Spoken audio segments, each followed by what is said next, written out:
Hey, Tiki, you at home? Cesar Del Mar, is that you? Come in. Hey, Tiki, what are you reading?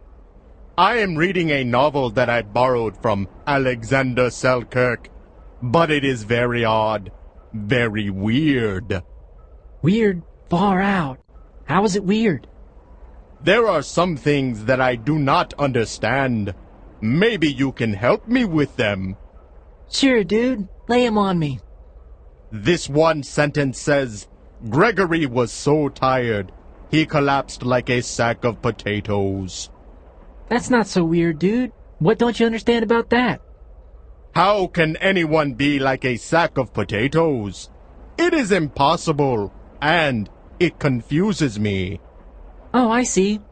It's an example of simile. A simile is a form of figurative language that compares two similar things using the words like or as.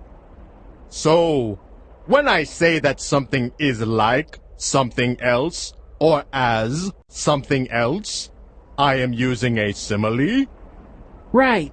Gregory collapsed like a sack of potatoes. That compares the way Gregory collapsed to the way a sack of potatoes collapses when you toss it on the ground. Why not just say Gregory collapsed? Sure, you could say that, but that isn't very special. Figurative language makes language special. It lets you see it in your mind. Yes, I do see it better when I hear the figurative language. But what about this sentence? Harrison became a rat, sneaking up to the house in the dark. That doesn't sound too weird to me, Woodman. How can Harrison be a rat? Is it magic or something else? Remember, dude, figurative language. It's a metaphor. A metaphor is like a simile, only a metaphor compares two unlike things. The most important thing to remember is that metaphors do not use the words like or as. Aha! Harrison used metaphors to turn into a rat. No, Tiki, get with the program, man. Harrison didn't really turn into a rat. The metaphor compares Harrison to a rat by saying that Harrison was a rat. It's a figure of speech. Don't take it literally. Ah, I see. So tell me about this sentence. The car stared at Manuel, pleading with him to buy it. Yeah, more figurative language. Where is the simile? Where is the metaphor? No similes or metaphor in that one, dude. It's an example of personification. Personification? Yeah, personification is where an object or a thing or an animal has traits like a person, or does something a person would do. So, the car became a person. Nah, brah. The car didn't become a person. The car has traits like a person. The car stared like a person would stare, and pleaded like a person would plead. Remember, whenever a thing or an object does something that a person would do, then that is personification. Yes, I understand.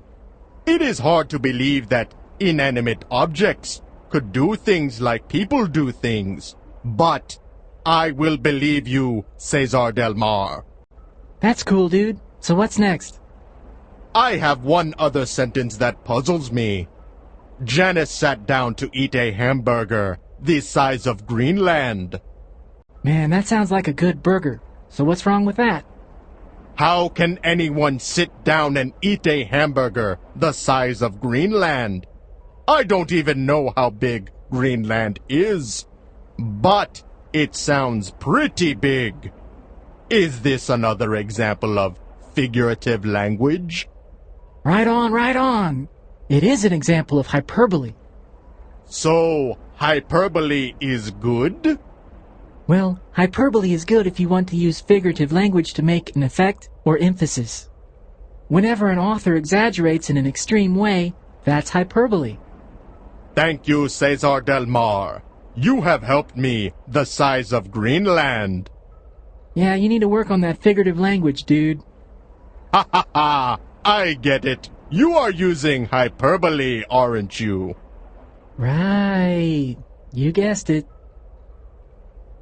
Ooh, I guessed it.